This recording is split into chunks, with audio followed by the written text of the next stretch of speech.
संजय राउत जी, आपने मुझे कहा कि मैं एक हरामखोर लड़की। हम जब बात करते हैं तो हम तू हरामखोर है, यानी तू बहुत नॉटी है।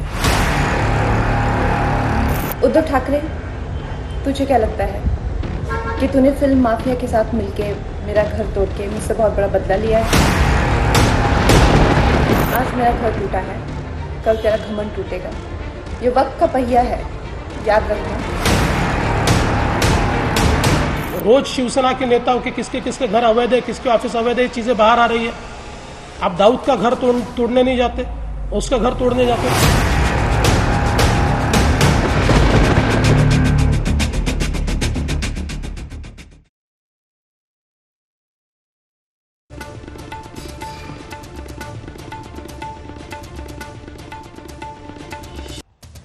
नमस्कार, आप देख रहे हैं स्पेशल रिपोर्ट। आपके साथ मैं हूं अंजना ओम कश्यप। कंगना रनौत और महाराष्ट्र सरकार की जंग में डॉन दाऊद इब्राहिम की भी एंट्री हो गई है।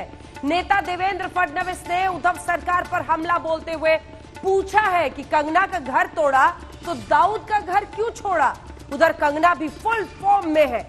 आज उन्होंने बाला साहब ठाकरे को अपना आदर्श बताया तो कांग्रेस अध्यक्षा सोनिया गांधी को भी ललकार डाला।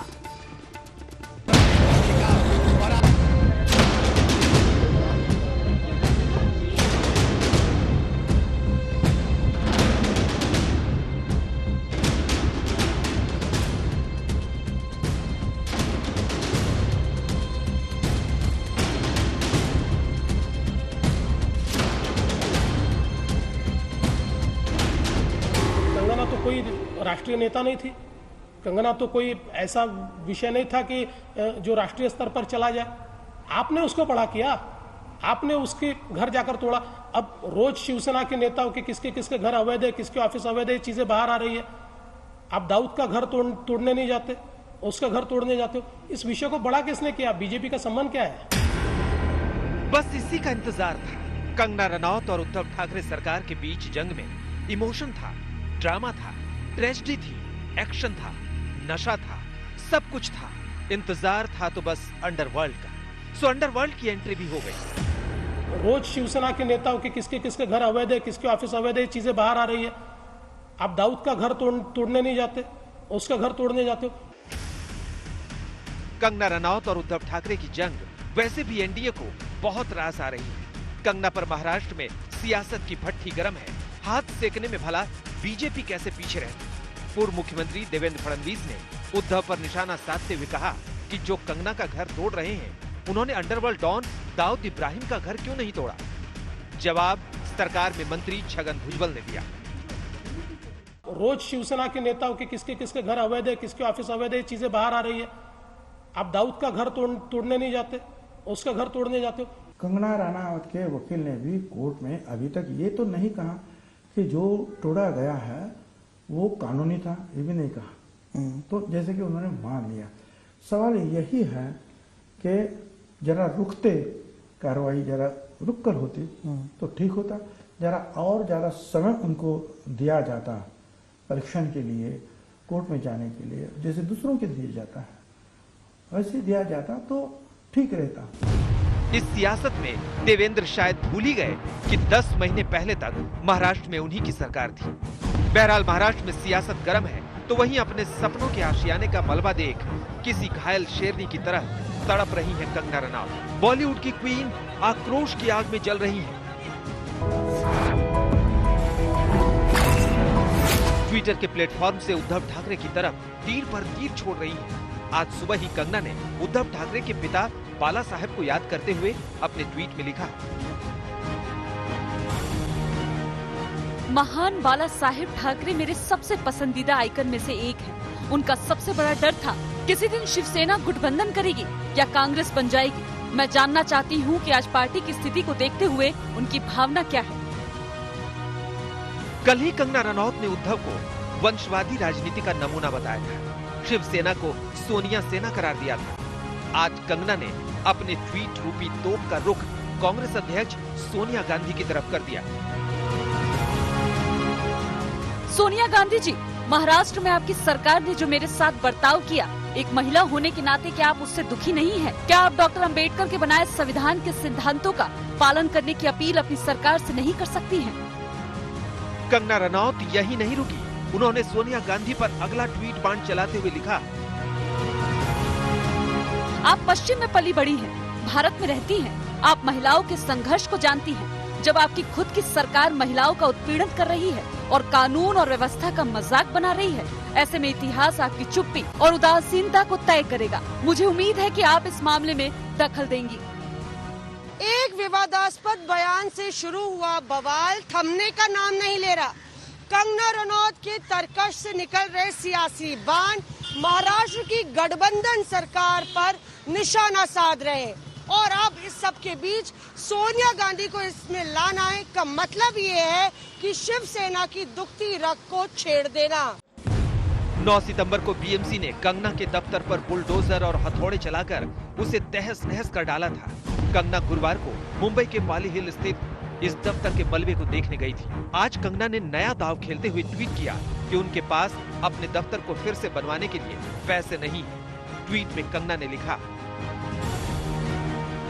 मैंने 15 जनवरी को अपने ऑफिस की ओपनिंग की थी। इसके फौरन बाद कोरोना महामारी आ गई। ज्यादातर लोगों की तरह तब से मैंने भी कोई काम नहीं किया है। मेरे पास इसे फिर से बनवाने के पैसे नहीं है। मैं इसी खंडहर से काम करूंगी। इसे एक महिला के ऐसे ऑफिस के रूप में रखूंगी जिसे उसकी आवाज उठाने की वजह से तबाह कर दिया गया। कंगना का दफ्तर ढहाकर शिवसेना भले ही सोचे कि उसने अपने स्टाइल में ही अपना राजनीतिक बदला ले लिया है, लेकिन ये दाव उस पर भारी भी पड़ सकता है। महाराष्ट्र सरकार में पार्टनर कांग्रेस ने इस पर चुप्पी साध रखी है, जबकि एनसीपी ने भी इससे किनारा ही कर रखा है। मौसमी सिंह के साथ कमलेश सुतार, मुंबई आज तक। कंगना के समर्थन में देश भर में प्रदर्शन चल रहे हैं। जगह जगह उद्धव ठाकरे, महाराष्ट्र सरकार और संजय राउत के पुतले फूके जा रहे हैं। लोग सवाल खड़े कर रहे हैं, गाली का इस्तेमाल करने वाले संजय राउत पर कोई एक्शन नहीं, जबकि तू तड़ाक पर कंगना के खिलाफ केस क्यों दर्ज हो गया। उधर अयोध्या का संत समाज भी कंगना के समर्थन में खड़ा हो गया है।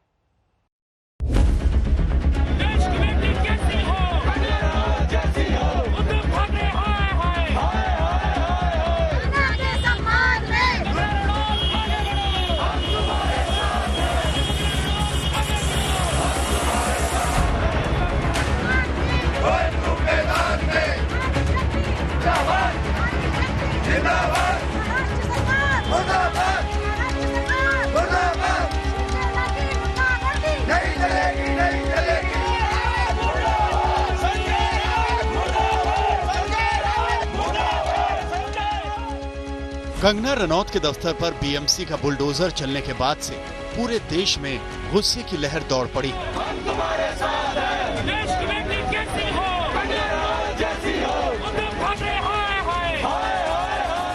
चंडीगढ़ में भारतीय जनता युवा मोर्चा ने कंगना रनौत के समर्थन में तो महाराष्ट्र की उद्धव ठाकरे सरकार की अर्थी ही सजा दी।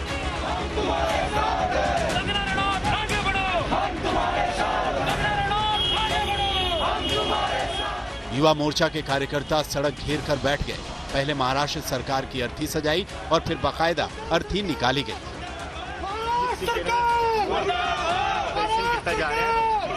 भारतीय जनता युवा मोर्चा की तरफ से निकाली गई महाराष्ट्र सरकार की इस शव यात्रा में बाकायदा सरकार के पुतले को कंधा दिया गया। आग लेकर एक कार्यकर्ता आगे चल रहा था तो वहीं एक कार्यकर्ता के हाथ में घड़ा था। रास्ते भर नारेबाजी हो रही थी।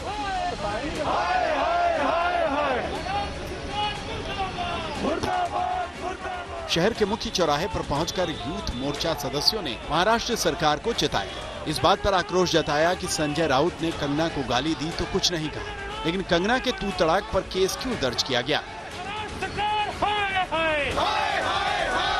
कंगना रनौत कह रही थी कि ड्रग माफिया जो इस समय बॉलीवुड पे हावी हुआ पड़ा है उसके ऊपर शिकंजा कसना चाहिए, लेकिन क्या कारण है कि महाराष्ट्र सरकार ने उनके ऊपर शिकंजा कसने की बजाय महाराष्ट्र सरकार ने सीधे तौर पर कंगना रनौत से बदला लेने का काम किया।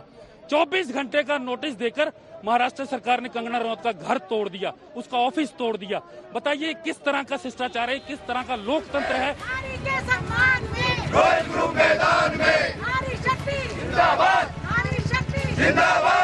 और ये तस्वीरें जयपुर की हैं, जहां लोगों का हुजूम कंगना रनौत के समर्थन में आ जुटा है। कई सामाजिक संगठन एक साथ आए और जयपुर के वैशाली नगर में इन लोगों ने महाराष्ट्र सरकार और शिवसेना के खिलाफ नारेबाजी की।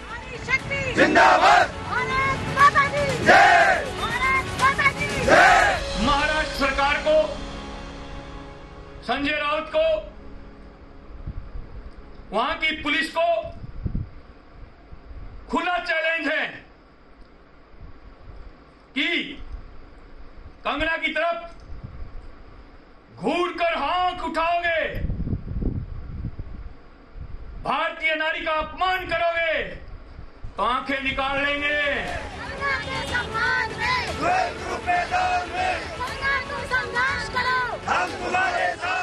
प्रदर्शनकारियों के भीतर महाराष्ट्र सरकार के खिलाफ गुस्सा साफ दिखाई दे रहा था। इन लोगों ने कंगना का पोस्टर लेकर जुलूस निकाला और जमकर नारेबाजी की।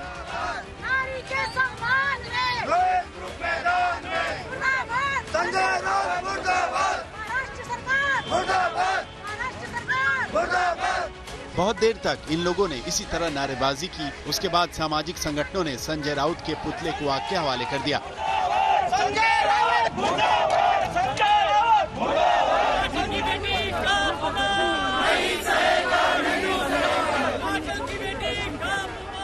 उधर हिमाचल बीजेपी पूरी तरह कंगना रनौत के साथ आ चुकी है। कल शिमला में बीजेपी ने कंगना के समर्थन में रैली निकाली थी, तो आज बीजेपी ने हस्ताक्षर अभियान चलाया। बीजेपी कार्यकर्ताओं ने कंगना के दफ्तर पर बीएमसी के एक्शन को लेकर राष्ट्रपति को ज्ञापन भी भेजा। शर्म करो, शर्म करो, सरकार शर्म करो। पूरे प्रदेश भर में इसी प्रकार का हस्ताक्षर अभियान कंगना रनौत जी को लेकर और उनके पक्ष में हम करेंगे। पूरा हिमाचल प्रदेश आज कंगना रनौत के साथ खड़ा है। हम उनके खिलाफ जो कार्रवाई वहां की शिवसेना कांग्रेस सरकार ने की है उसकी निंदा करते हैं, उसकी भर्त्सना करते हैं। शिवसेना पार्टी मुर्दाबाद, मुर्दाबाद, मुर्दाबाद। उधर अयोध्या में साधु संत भी कंगना के समर्थन में आ खड़े हुए हैं। संत समाज उद्धव ठाकरे पर अपना गुस्सा निकाल रहा है। उद्धव ठाकरे मुर्दाबाद। जो लोग आवाज उठाए उनकी हत्या, जो लोग बोले उसके ऊपर प्रहार, जो लोग बात करे उसकी घर गिरा देना, इस प्रकार द्वेष, इस प्रकार हीन भावना, ये लगातार अब मुझको लगता है कि रावण के रूप में, क्योंकि महाराष्ट्र में लगातार राक्षसों की उत्पत्ति भगवान राम के समय में भी रहा है। हमको लगता है अब उस भूमिका में शिवसेना आ गई है, सोनिया सेना हो गई, सौ सेना हो गई, और लगातार जो व्यक्ति आवाज उठा रहा है धर्म के लिए, राष्ट्र के लिए, समाज के लिए, उसके ऊपर लगातार प्रहार शिवसेना कर रही है। यूपी के मुरादाबाद में युवाओं ने महाराष्ट्र के मुख्यमंत्री उद्धव ठाकरे और संजय राउत के पुतले को साड़ी और चूड़ियां पहनाकर पुतलों का दहन किया। वाराणसी में युवाओं ने जगह जगह पोस्टर चिपकाए। इसमें प्रधानमंत्री मोदी को कृष्ण, कंगना को द्रौपदी और शिवसेना को कौरवों के रूप में दिखाया गया। मध्य प्रदेश के खरगोन में करनी सेना ने शिवसेना और महाराष्ट्र सरकार के खिलाफ प्रदर्शन किया। ऊना में बजरंग दल ने प्रदर्शन किया। उधर उत्तराखंड के विकासनगर में युवा हिमजन कल्याण सभा ने महाराष्ट्र सरकार के खिलाफ प्रदर्शन किया। कंगना रनौत के समर्थन और महाराष्ट्र सरकार के खिलाफ देश भर में गुस्से का माहौल बन गया है। सोशल मीडिया पर भी कंगना के समर्थन में लाखों लोग आ चुके हैं। वाराणसी से रोशन जायसवाल, विकासनगर से टीना साहू के साथ शरद कुमार, जयपुर, आज तक। कंगना रनौत ने जिस तरह महाराष्ट्र की उद्धव ठाकरे सरकार के खिलाफ मोर्चा खोला है, उससे महाराष्ट्र की सियासत गरमाई हुई है। बीजेपी कंगना के बहाने शिवसेना से पुराना बदला निकालने के फेर में है। एनडीए के दूसरे सदस्यों को भी लग रहा है कि कंगना का समर्थन उनके लिए फायदे का सौदा हो सकता है। आरपीआई अध्यक्ष केंद्रीय मंत्री रामदास अठावले कंगना के लिए कदम ताल कर रहे हैं।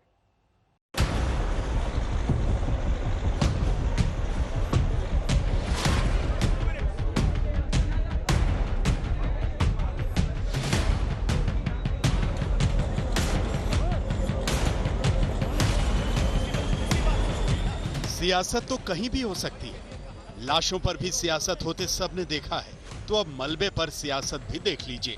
कंगना रनौत का मुंबई का दफ्तर क्या टूटा, सियासत की राहें खुल गईं।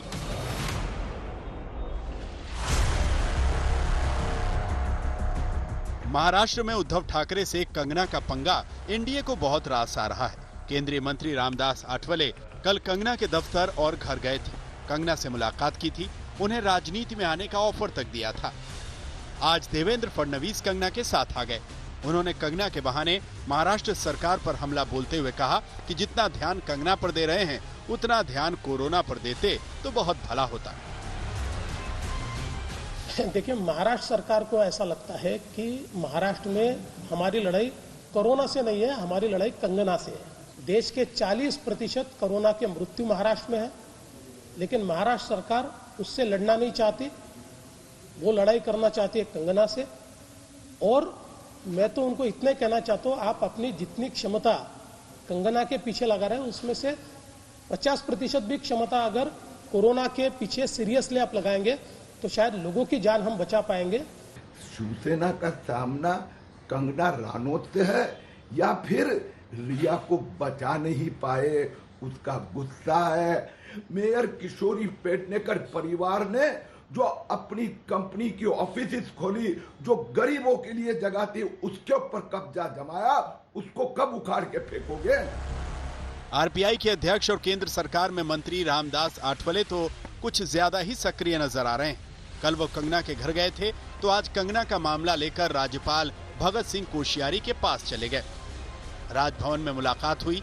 क्या बात हुई, खुद आठवले से सुनिए। कंगनाला न्याय मिळाला पाहिजे, कंगनाला कॉम्पेन्सेशन मिळालं पाहिजे, अशा पद्धतीची सूचना आणि मागणी मी त्यांच्याकडे माननीय महामहिम राज्यपाल भगतसिंह कोश्यारी यांच्याकडे मी केली। महाराष्ट्र में कंगना को लेकर सियासत से पहले हम आपको जरा फ्लैशबैक में ले चलते हैं। महाराष्ट्र में साल भर पहले बीजेपी और शिवसेना की सरकार थी। मुख्यमंत्री बीजेपी का था और शिवसेना सरकार में पार्टनर थी। 2019 में बीजेपी और शिवसेना ने मिलकर चुनाव लड़ा। इसके बाद उद्धव ठाकरे की महत्वाकांक्षाएं जाग गईं। महाराष्ट्र में नए समीकरण बन गए। सबसे बड़ी पार्टी बीजेपी को विपक्ष में बैठना पड़ गया। उद्धव ने कांग्रेस और एनसीपी के साथ मिलकर सरकार बना ली। करीब 10 महीने से अपने पार्टनर की महाराष्ट्र सरकार बीजेपी को रास नहीं आ रही है। शिवसेना पर हमला बोलने का अच्छा मौका दिया है कंगना रनौत ने। हिमाचल प्रदेश के मुख्यमंत्री जयराम ठाकुर ने तो इसे हिमाचल की बेटी का मुद्दा बना दिया। जहां तक हमारी हिमाचल प्रदेश की बात है, हम हिमाचल की बेटी के समर्थन में हैं। वो सुरक्षित रहें, हमारे लिए ये महत्वपूर्ण है। वो सुरक्षित होकर के अपने काम के लिए मुंबई गई हैं तो वहां बेहतर ढंग से काम कर सके, काम के लिए एटमॉस्फेयर मिले, वहां की सरकार की ये जिम्मेवारी है।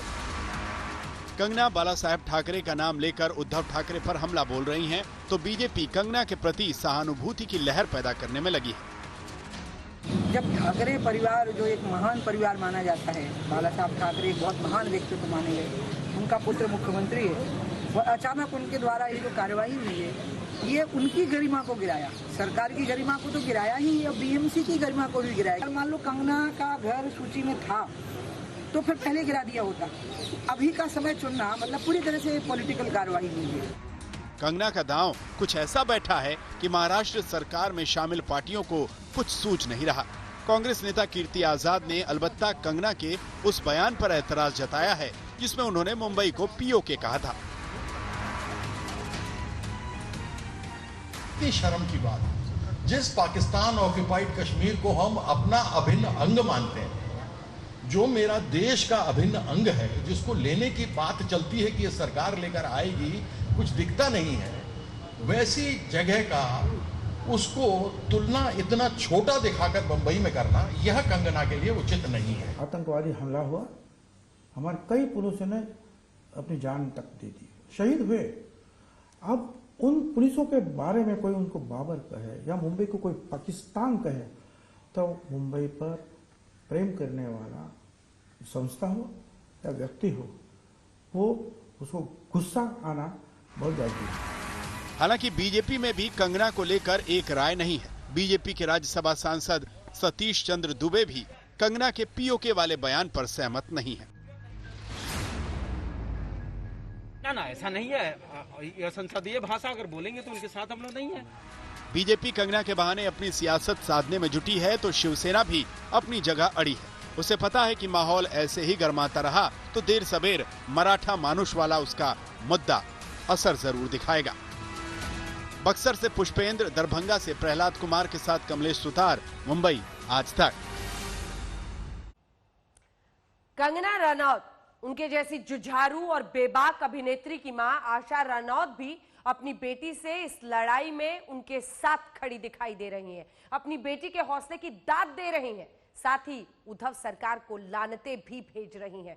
कंगना की मां आशा रनौत से बात की हमारी सहयोगी नवज्योत ने। आशा जी नमस्कार, आज तक पे आपका स्वागत है। सबसे पहले कंगना के स्टैंड को लेकर, जो कंगना ने अपना स्टैंड लिया है, आप क्या कहेंगी? कंगना ने अपना स्टैंड बहुत सही लिया है और उसने सच्ची बातें बोली है। पूरा हिंदुस्तान आज जो उसके साथ है, तो वैसे नहीं है वो, ठीक है ना, वो पूरा उसके साथ है। और जितनी भी पूरी जनता है, जितना भी पूरा अपना देश है हिमाचल, पूरी उसकी पूरी जनता मेरी बेटी के साथ है। वो इसलिए है क्योंकि वो सच्ची बातें बोलती है और उसको मैंने भी ये संस्कार दिए हुए हैं कि बेटा जहाँ कहीं भी जाना, निडरता से जाना और सच्ची बात और सच्ची बात को उठाना। इससे उद्धव ठाकरे सेना को बहुत तकलीफ हुई है और उसने मेरी बेटी के साथ बहुत अन्याय किया हुआ है, जो पूरी भारतवर्ष की जनता जो है तो उसको बिल्कुल भी बर्दाश्त नहीं करेगी। अगर वो गलत होती, अगर उसने कोई गलत बात की होती तो ठीक है, मेरी बेटी को आज कोई किसी भी इतने देश की कोई भी जनता उसके साथ नहीं होती। कैसी सरकार है? क्यों एक बेटी से जो बात से आई और उसकी प्रजा का एक अंग है वो, क्यों उसके साथ इतनी अन्याय हुई है? क्यों एक छोटी सी बेटी के साथ वो इतना अन्याय करते हैं? ये क्या सरकार है? इसको सरकार बोलते हैं? ये बाल ठाकरे की शिवसेना है? नहीं, ये नहीं है बाल ठाकरे की शिवसेना जिसको हम बचपन से सुनते आए हैं। ये कैसी सेना शिवसेना है? डरपोक है, कायर है, और क्या है ये? इतनी छोटी सी बेटी को जिसने 15 साल उस वहां रह करके अपनी पूरी मेहनत से एक एक पैसा जोड़ करके, उनकी तरह थोड़े बड़े खानदानी है, वंशवादी खानदानी है। हम एक गरीब घर से, हम एक मध्यम परिवार से मेरी बेटी वहां गई हुई है। सब लोग देख रहे हैं, आज पूरा भारत देख रहा है मेरी बेटी को कि उसने पैसा कैसे इकट्ठा किया। इनको तो अपने माँ बाप की प्रॉपर्टी मिली हुई है, उसके ऊपर ये इतना घमंड और इतना अत्याचार कर रहे हैं, ये कोई अच्छी बात नहीं है। मैं पूरे भारतवर्ष से यही विनती करती हूँ और हमेशा यही बोलती रहूंगी कि अगर मेरी बेटी ने सच्चाई का साथ दिया है तो पूरा भारतवर्ष मेरी बेटी के साथ खड़ा होगा और खड़ा है। और मैं अपने इस गृह मंत्री अमित शाह और पीएम जी और ये अपने सीएम जी हिमाचल प्रदेश का पूरे तहे दिल से धन्यवाद करती हूँ, जिन्होंने कि मेरी बेटी को आज इतनी सुरक्षा दी हुई है। इन लोगों का क्या पता ये क्या कर देते, जिन्होंने घर मकान उसके खत्म कर दिए, उसकी इतनी प्रॉपर्टी को खत्म कर दिया, तो इनका क्या विश्वास है? आशा जी, आपको ऐसा क्यों लग रहा है कि शिवसेना कंगना के ही पीछे पड़ी है? क्योंकि आपने तमाम आरोप शिवसेना पर भी लगाए, ऐसा क्या क्यों लग रहा है? और आपको क्या लग रहा है, क्या वाकई कंगना की जान को खतरा है मुंबई में? तो क्यों नहीं खतरा है? देखा नहीं आपने कितनी चप्पल से और कितने उनको इस पोस्टर को कितना ये किया गया और बाद में साथ में बोला कि हम इसके झगड़े खत्म कर देंगे, ये यहाँ पे आएगी तो हम इसको कुछ हो जाए। वो नेताओं ने बोला अगर कुछ इसको हो जाए तो हम जिम्मेवार नहीं है, और इससे ज्यादा थ्रेटनिंग। और आप बताओ मेरे को क्या चाहिए? हमें जैसे हो रहा है वहां पे, हो रहा है वहां पे, दिख रहा है सारी जनता, पूरे भारतवर्ष को दिख रहा है। वैसे मेरी बेटी के साथ हो जाना था तो क्या करते हम लोग? ये तो शुरू से हरेक चीज के शक्ति सब हरेक पूरी ताकत है इनके पास, धन सत्ता सब कुछ है इनके पास। तो क्या करना, भाजपा को उसको देनी थी? क्यों नहीं देनी थी? दूसरी पार्टियां क्यों इसमें विरोध कर रही है? इनको क्या तकलीफ है? इनके घर में बेटियां नहीं है? ठीक है, अगर इसने कोई गलत बात की होती या कुछ गलत बातें होती, इन्होंने क्या नहीं कुछ मेरी बेटी को बोला, उसकी इनको कोई भी इसका ये सोच नहीं है कि क्यों मेरी बेटी को इतना बकवास कर दिया। या चाहिए तो पूरा भारतवर्ष इसके साथ जी, जनता को पता नहीं है, आजकल की जनता पूरी सब कुछ नहीं जानती है। आशा जी, हाँ बिल्कुल, आपने कहा कि सब देख रहे हैं, जनता कंगना के साथ है, लेकिन वहां पर जो कुछ भी हुआ, बुधवार को कंगना का दफ्तर तोड़ा गया, उसके बाद जो हालात वहां पर है वो तस्वीरें भी हम देख रहे हैं। लेकिन अब शिवसेना ने तो एफआईआर कंगना के ही खिलाफ कर दी है, कहा है कि तू बोला, इस भाषा को लेकर एफआईआर हुई है। जो शब्दों ने पूरा भारतवर्ष पूरा जहाँ पर उन्होंने एफआईआर की है, वो भी तो एक कोर्ट है, वो भी तो एफआईआर को देखेगा, वो भी तो वहाँ पे भी तो बैठे हुए हैं, तो उनको लगेगा पता कि इसके नेता ने क्या बोला। मैं तो नहीं वो शब्द बोल सकती, नहीं बोल सकती, कैसे बोलूं मैं? बेटी है मेरी, वो उसको शर्म होनी चाहिए जिसने कितनी गंदी बात मेरी बेटी को बोल दी। क्यों बोली उसने? पूछो उसको, जनता पूछ रही है, तो शिवसेना सोई हुई है। देखते हैं क्या होती है एफआईआर। क्या कंगना, आप जो बता रही हैं कि कंगना सच बोल रही है, सच्चाई का साथ दे रही हैं, जब कंगना ये सारी बातें करती है, क्या शिवसेना आपको लग रहा है कि डर गई है? जो कंगना को अब सीधे सीधे पहले दफ्तर तोड़ दिया, नुकसान वहां पर हुआ, और फिर उसके बाद इस तरह की एफआईआर होती है। ये डरेगी, शिवसेना डरेगी। क्यों डरेगी? एक छोटी सी बच्ची से डरेगी ये? इसके तो हौसले बुलंद हो रहे हैं। क्यों? क्योंकि उनके पास आज क्या नहीं है जो कि जिससे कि वो डरेगी।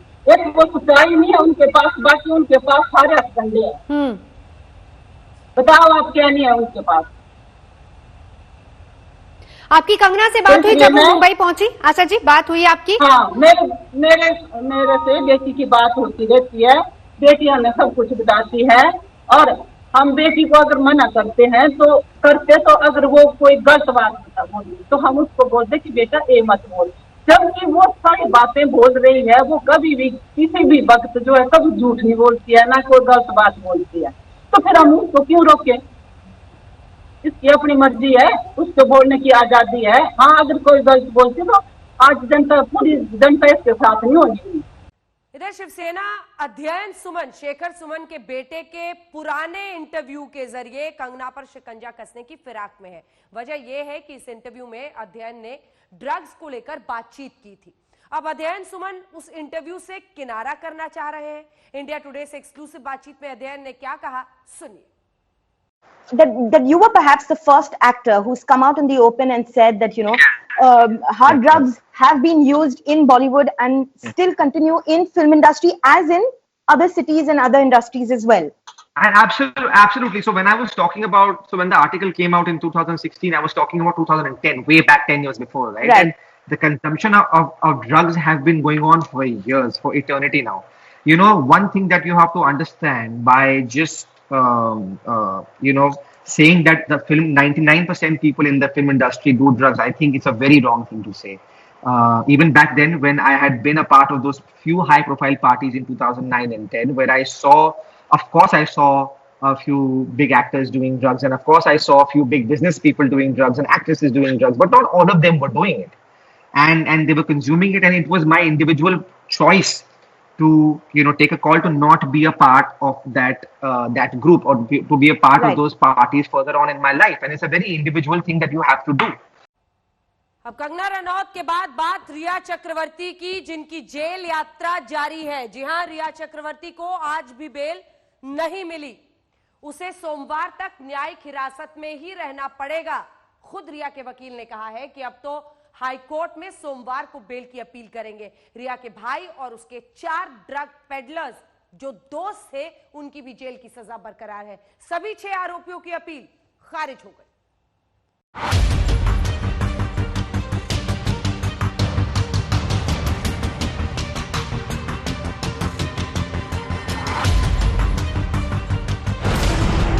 दलील खारिज, अपील खारिज, रिया नहीं हुई रिहा। कम से कम और 3 रातें जेल में गुजारेगी रिया। एनसीबी के दफ्तर से वायकुला जेल जाते वक्त रिया ने शायद ही सोचा होगा कि सतीश माने शिंदे जैसे वकील भी उसे जमानत पर ही सही जेल की सलाखों से मुक्त नहीं कर पाएंगे। मगर सच यही है कि कम से कम 3 रातों तक कैद रहेंगी रिया।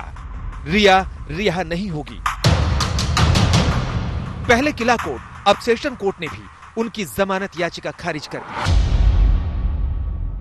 जी देखिए, मैं आपको बताऊं कि देखिए इसी की तरफ से कोई वकील आएगा, लेकिन जो सबसे करारा झटका है सतीश मानसिंदे, न सिर्फ रिया चक्रवर्ती को करारा झटका है, तो अब यह तय हो चुका है कि भाई कला जेल में ही रहेंगे रिया चक्रवर्ती, और सभी जो आरोपी हैं उनकी जमानत याचिका खारिज हो चुकी है। रिया चक्रवर्ती के साथ साथ शौविक चक्रवर्ती, सैमुअल मिरांडा, दीपेश सावंत, जैद विलात्रा और बासित परिहार की भी जमानत याचिका खारिज हो गई। जानते हैं क्यों? क्योंकि ड्रग्स नेक्सस का पूरा तार इस कुनबे से जुड़ा है। वकीलों की पूरी फौज थी, मगर दलील काम नहीं आई। हालांकि रिया के वकील ने दलील देते हुए कहा कि रिया बेगुनाह है। नारकोटिक्स ब्यूरो पर जबरन बयान दिलवाने का आरोप भी लगाया। 8 सितंबर को रिया ने जो आरोप स्वीकार किए थे, अपनी अर्जी में रिया ने उन्हें भी पूरी तरह खारिज कर दिया। लेकिन एनसीबी ने सेशन कोर्ट को बताया कि ड्रग्स सिंडिकेट के खिलाफ जांच अभी जारी है। चूंकि आरोपियों के खिलाफ 27 से धारा लगाई गई है, इसलिए इनकी बेल नहीं हो सकती। एनसीबी को अभी इनसे आगे भी पूछताछ करनी है। फिलहाल इन्हें न्यायिक हिरासत में ही रहने दिया जाए। हाँ विटनेस, हाँ वो तो नॉर्मल जो रहता है वो तो हम लोग करती है कि विटनेस को इन्फ्लुएंस हो सकता है, एविडेंस टेम्पर हो सकता है, ये तो चीज होती है। But that were not that serious. Main thing is 27A and 29। एक तो उसमें इन्वेस्टिगेशन इनिशियल स्टेज पे है सर, ये एक पॉइंट हुआ। और जो सेक्शन 26 वाला जो सेक्शन है सर, वो भी नॉन बेलेबल है, एक्सटेंडेड अप टू 10 ईयर्स है। और बहुत ही इनिशियल स्टेज के ऊपर बेल एप्लीकेशन हुआ। ये रीजन हमको समझ में आया। हमारा बेल एप्लीकेशन रेडी है।